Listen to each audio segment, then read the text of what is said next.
Hello guys, how are you? Now I am going to the salon.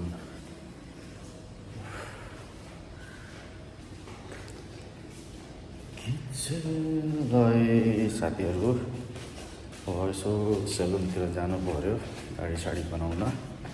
छुट्टीको दिन lift बिग्रेको पनि धेरै दिन भयो, कहिले बनाउँछ थाहै छैन।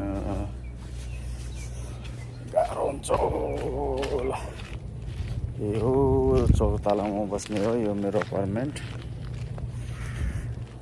चट्ट सेलुन गयो, दाढी साडी बनायो। ल हेर्नुहोस् त मलेसियाको बाटो। यहाँ हेर्नुहोस् त गाउँ, यो म बस्ने ठाउँ भने एकदम सुनसान ठाउँ हो, तर बाटोघाटो हेर्नुहोस् त कस्तो छ, पक्की पिच। हाम्रो देशमा कहिले होला यस्तो। अब केपी बा फेरि प्रधानमन्त्री भएपछि सायद नेपालमा हुन्छ होला यस्तो बाटो। यो चाहिँ बङ्गाली पसल। यता चाहिँ हामीले महिनाभरि रासन खान्छौँ।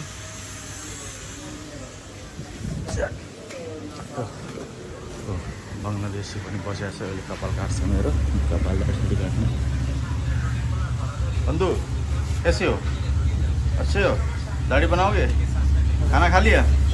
ओके चलो। ओ मगर सो रहा है।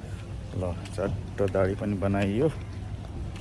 यसो हल्का घुम्नु पर्यो। छुट्टी दिन रुममा सुतेर पनि काम छैन।